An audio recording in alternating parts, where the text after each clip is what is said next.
I'm having a look today at hamstring stretches, so I'm going to show you quickly how to do it well and correctly, and then we'll talk about some of the ways it's commonly done and the problem with that. So what we're going to do with hamstring stretches, get down on the ground. If you have some type of a post, a corner, piece of equipment, doorway, that can be great for the hamstring.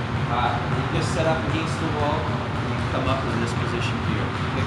You want to be in a position, a lot of people will go too close to the wall initially, and as a result, they're cheap by letting the back ground, which you don't want to do. Okay? You want to be in a position here. Actually, with your other leg that's down, you want to push that heel into the ground a little bit, and that'll help to keep your pelvis in the proper position. You want to make sure as well that you can feel a little bit of space under your low back, so your bum should be totally down on the ground. A little bit of space here, indicating that we're keeping the low back out of it, putting the stretch to the hamstring itself. Okay? From this position, we can also target different parts of the hamstring. So, for example, if I let the knee bend a little bit, then compensate by going closer, I can feel a bit more of the belly of the hamstring and up into the hip. Okay? If I keep the knee straight and point the toe towards me, I'll feel it more of the gastrocnemius and into the lower part of the hamstring here.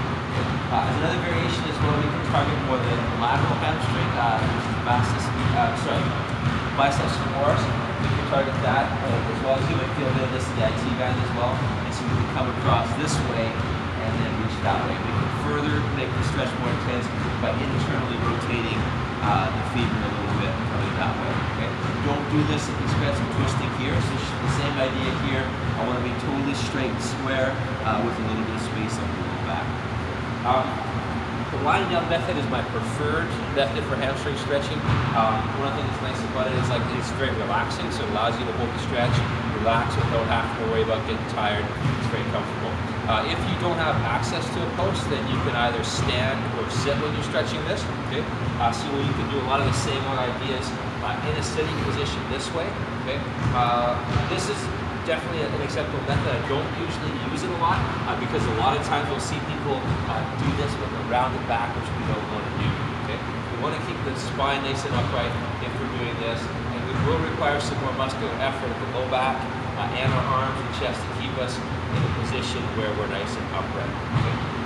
Another option, if you don't, say if you're on like a wet rainy soccer field or something, is to do a standing hamstring stretch, and so we can get in position and then stretch this way. So what I'm focusing on doing, keeping the arch in my back, chest is up, I'm pushing the bum out to get the stretching through here, and not allowing me rounding the low back. And then with this other leg here, what I'm doing is I'm weighting that side so that I can focus on stretching and relaxing the hamstring while this leg takes the weight of the body.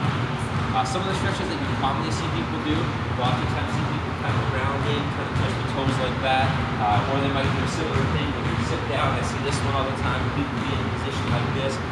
These stretches are very, very common, but they're not ideal. Okay? These stretches put the pelvis, tip the pelvis back into what we call a posterior pelvic tilt. They put the stretch out of the hamstring and into the low back.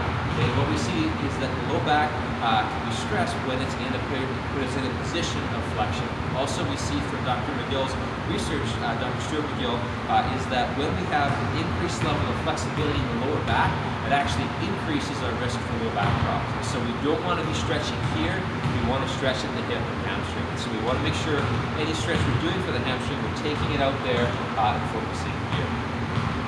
Enjoy.